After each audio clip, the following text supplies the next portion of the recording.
إن الحمد لله نحمده ونستعينه ونستغفره من يهده الله فلا مضل له ومن يضلل فلا هادي له وأشهد أن لا إله إلا الله وحده لا شريك له وأشهد أن سيدنا ونبينا وحبيبنا وشفيعنا وقرة أعيننا محمدا عبده ورسوله صلی اللہ تبارک و تعالی علیہ وعلی آلہ واصحابہ وازواجہ وذریتہ وبارک وسلم تسلیما کثیرا اما بعد فاعوذ باللہ من الشیطان الرجیم بسم اللہ الرحمن الرحیم قل هل يستوي الذین يعلمون والذین لا يعلمون انما يتذکر اولو الالباب سبحان ربک رب العزت عما یصفون وسلام علی المرسلین والحمد للہ رب العالمین اللہم صلی علی سیدنا محمد وعلی آل سیدنا محمد وبارک وسلم۔ میرے محترم بھائیو اور دوستو، اللہ تعالیٰ نے آپ سب کو ایک بہت بڑی نسبت عطا فرمائی ہے۔ نسبت بڑی کام کی چیز ہوتی ہے۔ اچھی چیز سے نسبت انسان کو اچھا نہ ہونے کے باوجود بھی اچھوں میں ڈال دیتی ہے، اور بری چیز سے نسبت انسان کو اچھا ہونے کے باوجود بھی بروں میں ڈال دیتی ہے۔ اچھی نسبت بڑی کام کی چیز ہے۔ اچھی نسبت بڑی کام کی چیز ہے۔ اچھی نسبت سے دنیا میں بھی فائدہ ہوتا ہے، آخرت میں بھی فائدہ ہوگا۔ اچھی نسبت سے دنیا میں بھی عزت ملتی ہے، آخرت میں بھی نجات ہوگی۔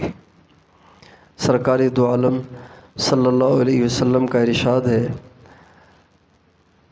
من تشبہ بقوم فہو منہم۔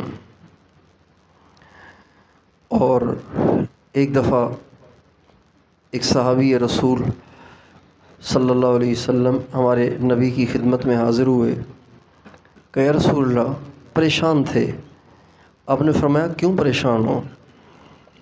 کبھی پریشان اس پہ ہوں کہ اب تو دنیا ہے، جب کبھی آپ کی یاد ستاتی ہے آپ کی زیارت کر لیتے ہیں، آپ سے ملاقات ہو جاتی ہے، دل ٹھنڈا ہو جاتا ہے۔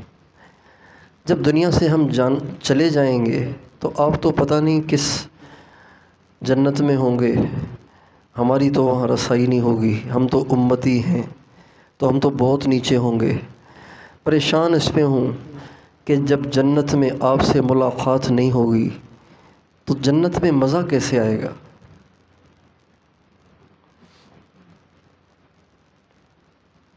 ہمارے نبی خاموش رہے، جبریل آ گئے، انہوں نے آ کے ہمارے نبی کو پیغام دیا۔ ہمارے نبی نے فرمایا المرء مع من احب، جو جس سے محبت رکھتا ہو قیامت کے دن اسی کے ساتھ ہوگا، جنت میں اس کے پڑوس میں ہوگا۔ تو اچھی نسبت بہت اچھی چیز ہے۔ اللہ تعالیٰ نے آپ سب کو ایک عظیم الشان نسبت عطا فرمائی ہے، وہ علم دین کی نسبت ہے۔ علم دین کی نسبت بہت بڑی چیز ہے۔ علم کے ساتھ وابستگی بہت اچھی چیز ہے اور بہت بڑی قیمتی چیز ہے، مگر عام طور سے اس مبارک اور مقدس نسبت کی لوگ لاج نہیں رکھتے۔ عام طور سے اس مقدس نسبت کی لوگ لاج نہیں رکھتے۔ نسبت ہوتی ہے لیکن اس کے تقاضوں پہ عمل نہیں کرتے، نسبت ہوتی ہے لیکن اس کی قدر ہی نہیں کرتے، نسبت ہوتی ہے لیکن اس کے آداب کا خیال ہی نہیں کرتے۔ جسے علم دین کی نسبت حاصل ہو، جسے علم دین کی نسبت حاصل ہو، اس کے لیے بنیادی چیز سب سے ضروری اور اہم چیز یہ ہے کہ اس کی زندگی گناہوں سے پاک ہو۔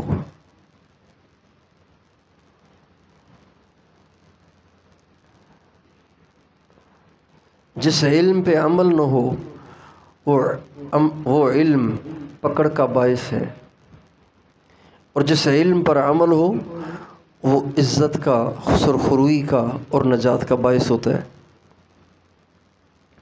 ہمارے نبی کا ارشاد ہے، کل قیامت کے دن حساب شروع ہونے سے پہلے 3 قسم کے لوگوں کو لایا جائے گا، اور بغیر حساب لیے ہی ان کو دوزخ میں ڈال دیا جائے گا۔ ان کے اعمال نامے نہیں کھلیں گے۔ اور آپ علیہ السلام نے جو الفاظ فرمائے ہیں وہ بڑے خوفناک ہیں۔ ان جہنم لتسعر، جن کے ذریعے سے جہنم کو بھڑکایا جائے گا، وہ 3 شخص ہوں گے۔ ان میں سے ایک عالم ہوگا۔ اللہ تعالیٰ بلائیں گے اور فرمائیں گے کیا کر کے لائے ہو؟ کہے گا جی ساری زندگی یہی کچھ کرتا رہا، پڑھاتا رہا۔ اللہ تعالیٰ فرمائیں گے کس کے لیے؟ کہا جی آپ کے لیے نہیں، جھوٹ بولتے ہو، کذبتا، جھوٹ بولتے ہو، تم نے اس لیے پڑھایا کہ لوگ کہیں واہ واہ بڑے علامہ صاحب ہیں، کیا کہنے ان کے سبق کے، کیا کہنے ان کی تقریر کے، کیا کہنے ان کے علم و ہنر کے، ایسے نقطے بیان کرتے ہیں کہ آدمی ششدر رہ جاتا ہے۔ تم نے اس لیے کیا تھا نا یہ سب کچھ، وہ کہا جا چکا، اب تیرے لیے ہمارے پاس جہنم کے سوا کچھ نہیں ہے۔ چنانچہ اس کو پکڑ کے اوندھے منہ جہنم میں پھینک دیا جائے گا۔ اور جو دوسرے 2 ہوں گے وہ بھی دنیا دار نہیں، وہ بھی دینی نسبتوں سے منسوب ہوں گے۔ ایک سخی ہوگا، ایک شہید ہوگا۔ عالم، سخی اور شہید یہ وہ ہوں گے کہ جنہیں علم کی نسبت تو تھی، نیکی کی نسبت تو تھی، لیکن عمل نہیں تھا، تقویٰ نہیں تھا، پرہیزگاری نہیں تھی، اپنے آپ کو حرام سے بچاتے نہیں تھے، اپنے آپ کو گناہوں سے بچاتے نہیں تھے۔ تو پہلی چیز اس نسبت کے آداب میں سے، اس نسبت کی قدردانی میں سے یہ ہے کہ ہماری زندگی گناہوں سے پاک ہونی چاہیے۔ مدرسے کی 4 دیواری میں رہنے والے بھی اگر نظروں کی حفاظت نہیں کر پا رہے، اپنی زبان کو قابو میں نہیں لا پا رہے، اگر ان کے دل میں بھی دنیا بھری ہوئی ہے، ان کے دل میں بھی دنیا کی محبت جوش مار رہی ہے، ان کے بھی وہی جذبات ہیں جو باہر والوں کے ہیں، تو پھر وہ کم مجرم ہیں، یہ زیادہ مجرم ہیں۔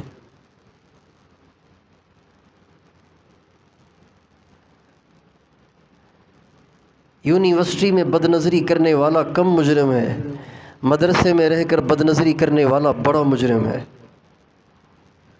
بازاروں میں رہ کر غیبتیں کرنے والا چھوٹا مجرم ہے، مدرسے میں رہ کر غیبت کا عادی، غیبت کرنے والا یہ اس سے بڑا مجرم ہے۔ بازار میں زندگی گزار کر دنیا پہ مر مٹنے والا اور دنیا کی طمع رکھنے والا اور دنیا سے محبت رکھنے والا چھوٹا مجرم ہے۔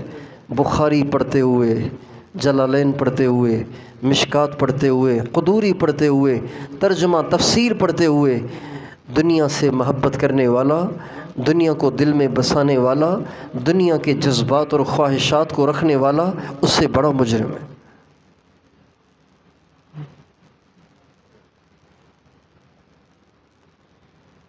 اس لیے اس نسبت کی لاج رکھنا، اور وہ یہ ہے کہ اپنے آپ کو گناہوں سے پاک رکھیں، کوئی گناہ سرزد نہ ہونے دیں، اپنے آپ پہ ایسا کنٹرول کریں، اپنے آپ پہ ایسا قابو رکھیں کہ آپ سے کوئی اللہ کی نافرمانی صادر نہ ہو۔ اللہ کی نافرمانی اللہ سے دور کر دیتی ہے۔ وَإِيَّاكَ وَالْمَعْصِيَةَ فَإِنَّ بِهَا يَنزِلُ سَخَطُ اللَّهِ، اللہ کی نافرمانی سے بچنا اے ابو ذر، اللہ کی نافرمانی سے بچنا، اس لیے کہ اللہ کی نافرمانی جب ہوتی ہے اللہ کا غضب اترتا ہے۔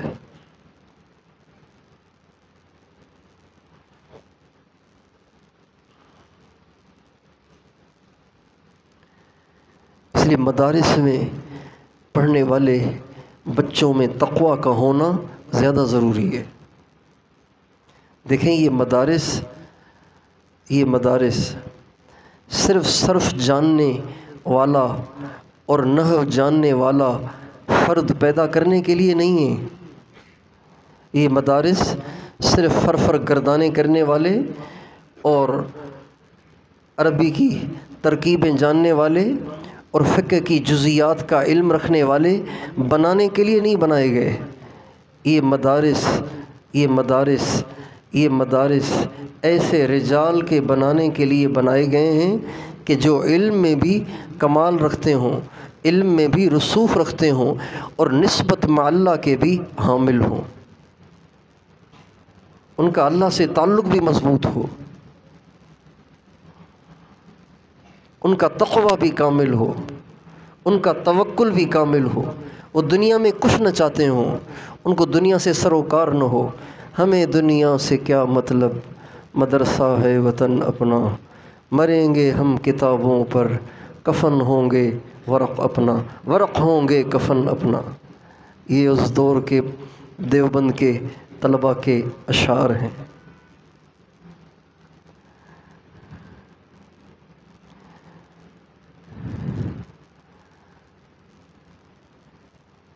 کالجز میں، یونیورسٹیز میں پڑھنے والے نوجوان بھی دل میں دنیا لیے پھریں اور مدرسوں میں پڑھنے والے بھی دل میں دنیا لیے پھریں، تو اللہ تو دل کو دیکھتا ہے نا۔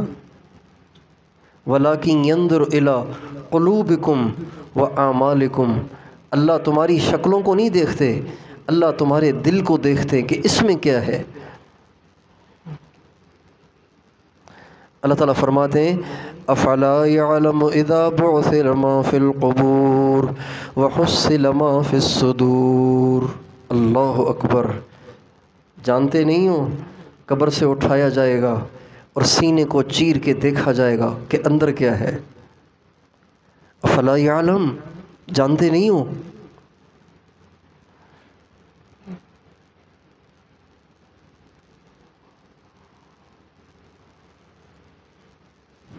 اس لیے تقویٰ ضروری ہے، گناہوں سے پاک رہنا ضروری ہے، دل کا دنیا سے پاک ہونا، نگاہ کا بے حیائی سے پاک ہونا، زبان کا گناہ سے پاک ہونا، کانوں کا پاک ہونا، شرمگاہ کا پاک ہونا، سارے وجود کا اللہ کی نافرمانی سے پاک ہونا، یہ ضروری ہے، علم کے لیے ضروری ہے۔ اس کے بغیر علم نہیں، معلومات ہے، اس کے بغیر علم نہیں، علم تو نور ہے، معلومات ہے۔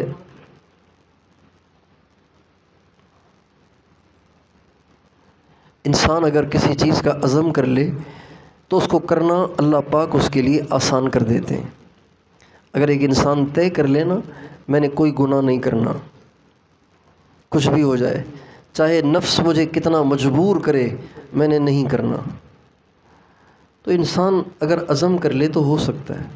ہمت کرے انسان تو کیا ہو نہیں سکتا، وہ کون سا عقدہ ہے جو حل ہو نہیں سکتا۔ انسان اگر عزم کر لے تو اپنے آپ کو گناہ سے بچا سکتا ہے۔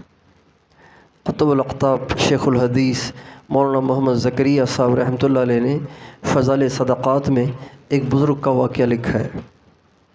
وہ فرماتے ہیں کہ ایک بزرگ تھے حضرت فتح موصلی رحمۃ اللہ علیہ، وہ جا رہے تھے تو ایک نیک آدمی بیٹھے دعا کر رہے تھے،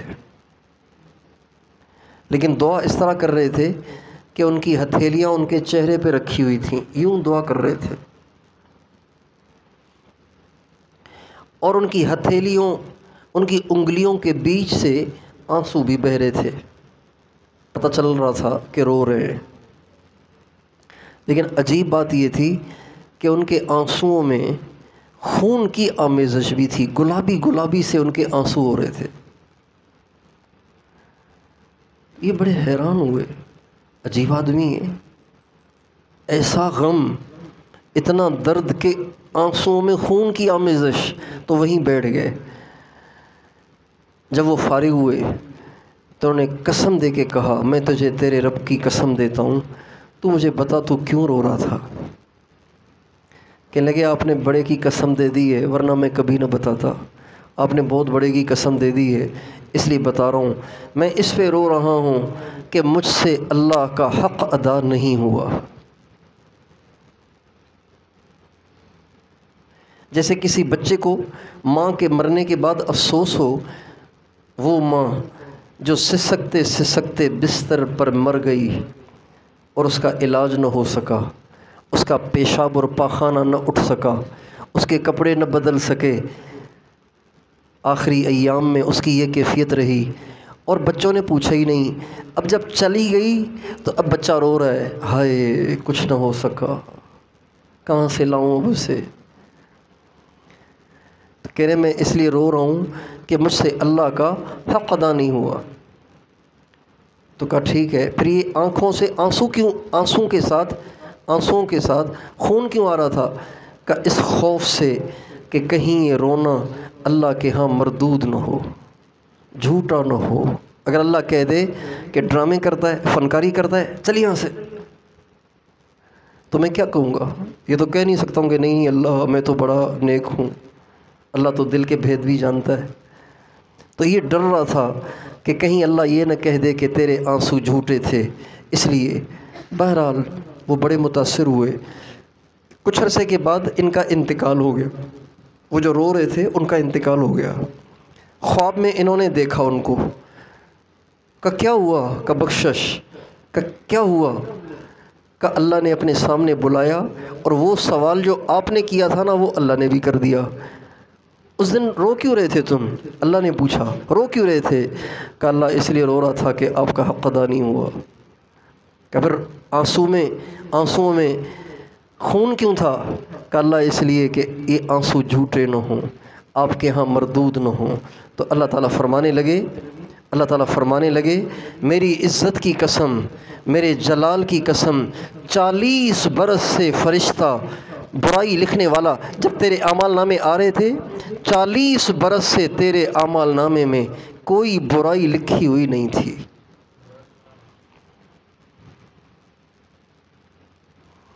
میری عزت اور میرے جلال کی قسم، تو پھر بھی رو رہا تھا جبکہ تیرا اعمال نامہ 40 برس سے گناہوں سے پاک اور صاف آ رہا تھا۔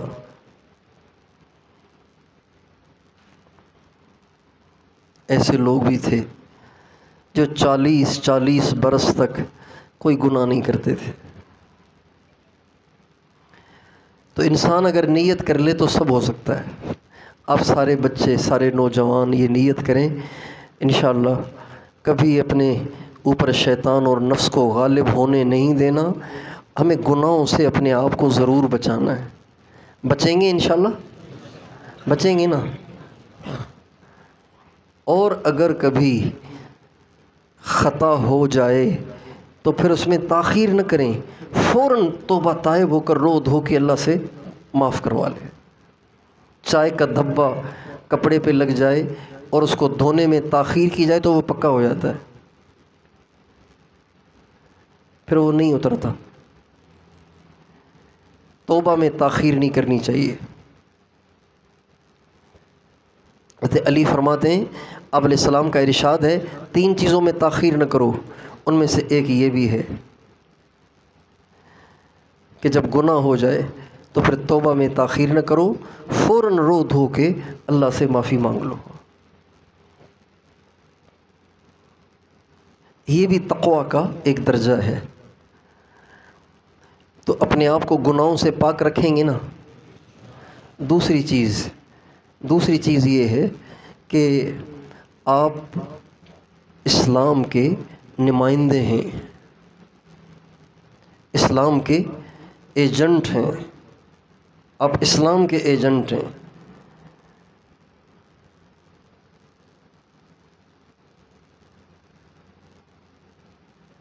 لہٰذا آپ غلط کریں گے تو آپ پہ آنچ کم آئے گی، اسلام پہ زیادہ آئے گی۔ لوگ کہیں گے دیکھا ہوا ہے مولویوں کو، دیکھا ہوا ہے حافظوں کو، دیکھا ہوا ہے قاریوں کو، یہ مسجدوں میں مدرسوں میں کیا کرتے ہیں، پتہ ہے ہمیں سب کچھ۔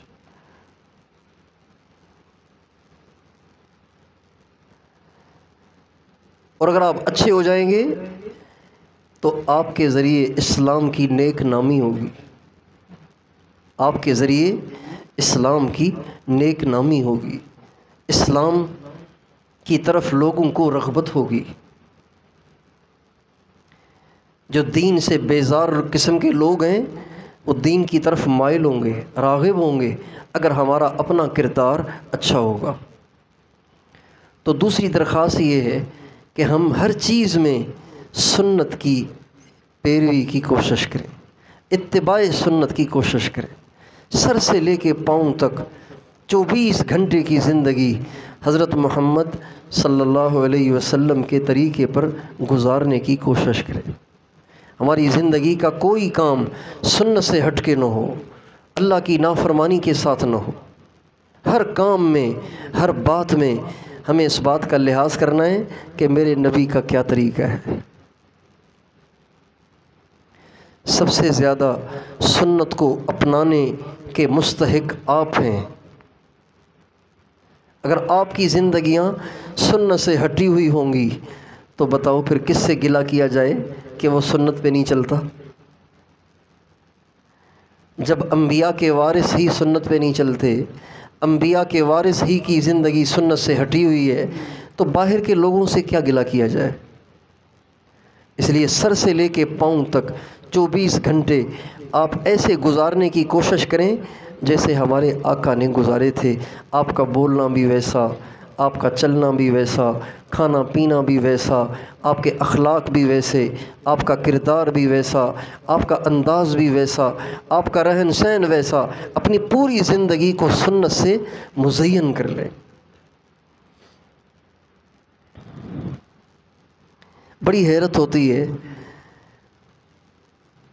کہ دنیا دار تو اس لیے دین پہ نہیں چلتے، اس لیے سنت کو نہیں سنت پہ نہیں چلتے کہ لوگ مذاق اڑائیں گے۔ دیکھ جی مولوی ہو گیا، داڑھی رکھ لی، مولوی ہو گیا۔ دنیا دار تو سنت کو اس لیے نہیں اپناتے کہ وہ سمجھتے ہیں کہ اگر دین پہ چلیں گے تو عزت گھٹ جائے گی، سنت کو اختیار کریں گے تو عزت گھٹ جائے گی۔ کتنی گندی سوچ ہے، کتنی گھٹیا سوچ ہے، کتنی گمراہ کن سوچ ہے۔ تو چلے وہ تو اس لیے نہیں چلتے، لیکن جو ویسے ہی دین کے نام سے موسوم ہیں، دین کی نسبت سے منسوب ہیں، جو دین ہی کے نام پہ زندگی گزار رہے ہیں، وہ جب سنت پہ نہیں چلتے تو حیرت ہوتی ہے کہ ان کو کس چیز کا ڈر ہے۔ جو باتیں آپ کے بارے میں ہونی ہیں وہ تو ہو چکی ہیں، اب مزید کیا ہوں گی؟ جو تانے ملنے تھے وہ تو مل چکے، مزید کیا ملیں گے؟ جو حقارت کی نگاہوں سے دیکھا جانا تھا وہ تو دیکھا جا چکا، اب مزید کیا دیکھا جائے گا؟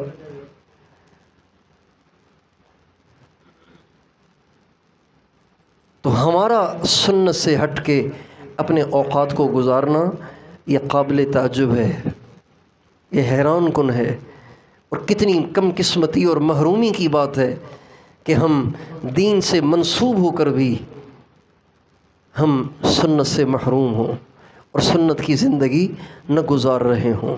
تو آپ سارے نوجوانوں سے یہ بھی درخواست ہے، طے کر لو اس کو کہ ہر بات، ہر کام میں ہم سنت کو اپنائیں گے، سنت پہ چلیں گے۔ تیار ہے؟ تیار ہے؟ کون کون تیار ہے؟ سنت من کان منکم مستنن فلیستن بمن قد مات اولئک اصحاب محمد صلی اللہ علیہ وسلم۔ جو تم میں سے کسی کے طریقے پہ چلنا چاہتا ہے تو وہ ان کے طریقے پر چلے جو چلے گئے، اور وہ اصحاب محمد ہیں علیہ الصلاۃ والسلام۔ لہٰذا جیسے وہ چلے ہیں ویسے ہمیں چلنا ہے۔ ہمارے نبی کی ہر چیز کو صحابہ نوٹ کرتے تھے، اس پہ عمل کرتے تھے، ہر چیز کو، اور پھر اس کو اوروں تک پہنچاتے تھے۔ ہمارے نبی کی ہر سنت کو ہم تک صحابہ نے پہنچایا نا۔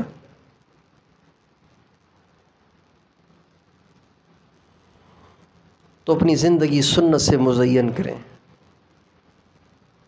اور تیسری اور آخری چیز وہ یہ ہے کہ اپنے اندر احساس ذمہ داری پیدا کریں۔ احساس ذمہ داری کا مطلب یہ ہے کہ آپ علم سے نسبت رکھتے ہیں، آپ کے ذمے سارا عالم ہے، سارا اسلام ہے، سارے اسلام کا احیاء ہے، ساری سنتوں کا احیاء ہے، ساری دنیا میں اسلام کا غلبہ اور اسلام کا احیاء، یہ آپ کے ذمے ہیں۔ امت جس جہاں پھنسی ہوئی ہے وہاں سے امت کو نکال کے امت کو صراط مستقیم پہ ڈالنا، یہ آپ کی ذمہ داری ہے۔ آپ سے اس کے بارے میں کل قیامت کے دن پوچھا جائے گا۔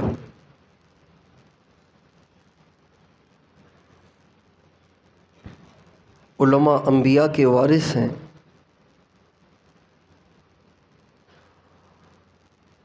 یہ احساس اپنے اندر پیدا کریں۔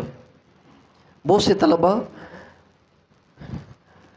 ان کو اتنی بھی فکر نہیں ہوتی کہ میرے گھر کے لوگ نماز نہیں پڑھ رہے، میرا بھائی نماز نہیں پڑھتا، میری چھوٹی بہن نماز نہیں پڑھتی، میرے والد صاحب نماز نہیں پڑھتے، میری امی نماز نہیں پڑھتی۔ ان کو اس کی ٹینشن نہیں ہے، اس لیے کہ ان کو اس بات کا یقین نہیں ہے کہ بے نمازی کا حشر قیامت کے دن فرعون کے ساتھ ہوگا۔ کیا آپ اس بات کو گوارا کر لیں گے کہ آپ کے والد صاحب یا آپ کے بھائی یا آپ کی والدہ یا جو بھی آپ کا پیارا نماز نہیں پڑھ رہا، قیامت کے دن اس کو فرعون کے ساتھ کھڑا کیا جائے؟ آپ اس کو گوارا کر لیں گے؟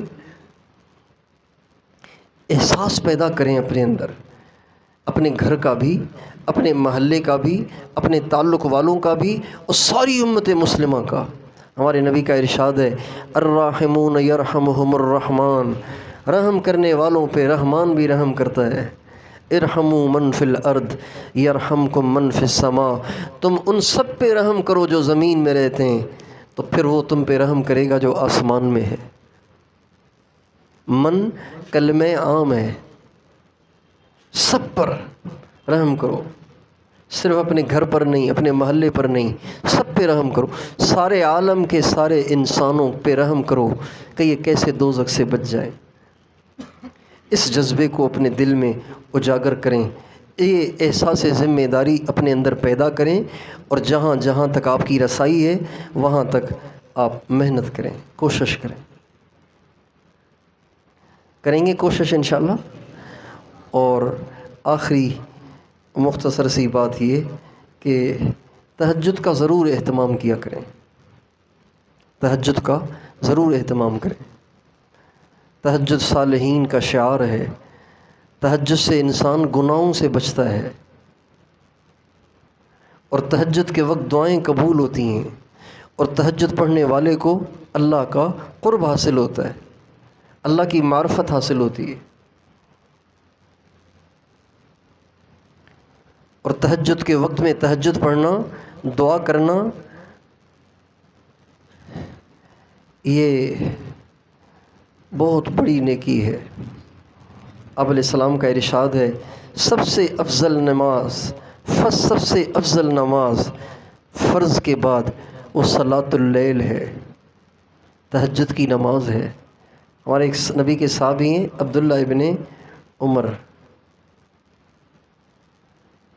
یا عبداللہ ابن عمر، یاد نہیں آ رہا۔ ایک دفعہ وہ تہجد نہیں پڑھتے تھے، تہجد میں نہیں اٹھتے تھے۔ آپ علیہ السلام نے ایک دفعہ، وہ کہیں کھڑے تھے تو آپ علیہ السلام ان کی طرف متوجہ نہیں ہوئے، آپ کے پاس جو لوگ موجود تھے ان سے فرمایا، ان عبداللہ رجل صالح لو قام من اللیل، عبداللہ بڑا نیک آدمی ہے، کاش کہ رات کو اٹھا کرتا۔ بس اس کے بعد پھر انہوں نے تہجد نہیں چھوڑی۔ علیکم بقیام اللیل فإنہ دأب الصالحین من قبلکم، تہجد کو لازم پکڑو، اس لیے کہ تم سے پہلے نیک لوگوں کا یہ شعار رہا ہے۔ اور ہمارے نبی کو اللہ تعالیٰ نے 20 جگہ قرآن پاک میں تہجد کی ترغیب دی ہے۔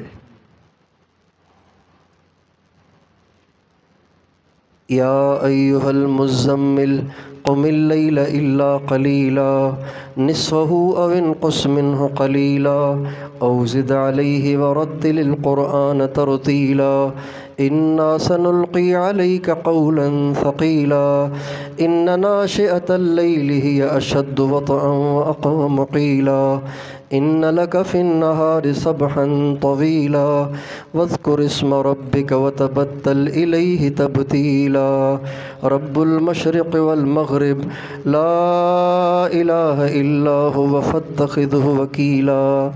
اللہ ہمارے نبی کو تیار کر رہے ہیں۔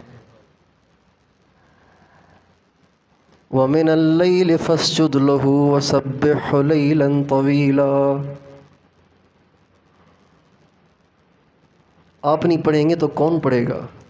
کون ہے دنیا میں جس سے اس کی توقع کی جائے کہ وہ تراہم رکعا سجدا والذین یبیتون لربہم سجدا وقیاما کا مصداق بنے؟ کس سے توقع کی جا سکتی ہے؟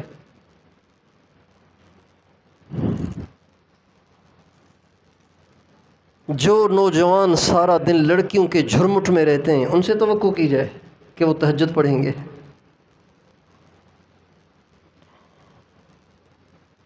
اگر آپ بھی نہیں پڑھتے تو کون پڑھے گا؟ والذین یبیتون لربہم سجدا وقیاما، وہ جن کی راتیں سجدے میں گزر جاتی ہیں، قیام میں گزر جاتی ہیں۔ آپ کا ساری رات سوتے رہنا اچھا نہیں، ضرور اٹھا کرو، 4 رکعت ہی پڑھ لیا کرو، انا تینا قل واللہ ہی پڑھ لیا کرو، لیکن ضرور اٹھا کرو۔ کیوں اٹھا کرو؟ اس لیے کہ ہمارے نبی کا ارشاد ہے جب رات کا آخری تہائی سارا باقی رہ جاتا ہے، اللہ پہلے آسمان پہ تشریف لاتے ہیں اور پہلے آسمان پہ تشریف لا کے آواز لگاتے ہیں، هل من داع فاستجیب له، هل من سائل فاعطیہ، هل من مستغفر فاغفر له۔ کوئی ہے دعا کرنے والا تاکہ قبول کر لوں؟ ہے کوئی سوال کرنے والا تاکہ عطا کروں؟ کوئی ہے گناہوں کی بخشش چاہنے والا اس کے گناہوں کو معاف کروں؟ اللہ بے نیاز بادشاہ پہلے آسمان پہ آ کے آوازیں لگا رہے ہیں اور بندے پڑے سو رہے ہیں۔ عجیب نہیں لگ رہا؟ یہ عجیب لگے گا نا؟ عجیب نہیں لگے گا؟ یہ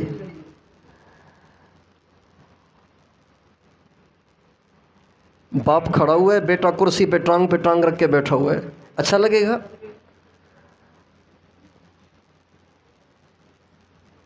اللہ پہلے آسمان پہ آ کے آوازیں لگا رہے ہیں جبکہ وہ بے نیاز بادشاہ ہیں اور فقیر پڑے سو رہے ہیں۔ کتنے ناسمجھ اور نادان ہیں کہ لینے کے وقت میں پڑے سو رہے ہیں۔ اس لیے تہجد ضرور پڑھو، پابندی سے پڑھو۔ کوئی ولی آج تک تہجد پڑھے بغیر ولی نہیں بنا۔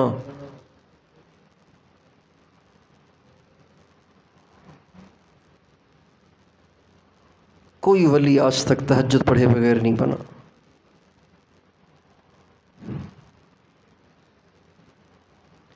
ہمارے حضرت ایک مجلس میں اپنا نام نہیں لیا، اپنی طرف اشارہ کرتے ہوئے فرمایا، اس مجمع میں ایک بوڑھا ہے 50 سال سے اس کی تہجد قضا نہیں ہوئی۔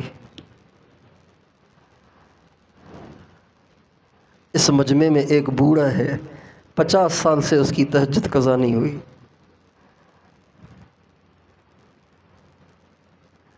تو پڑھیں گے نا انشاءاللہ۔ اللہ تعالیٰ مجھے اور آپ کو توفیق عطا فرمائے۔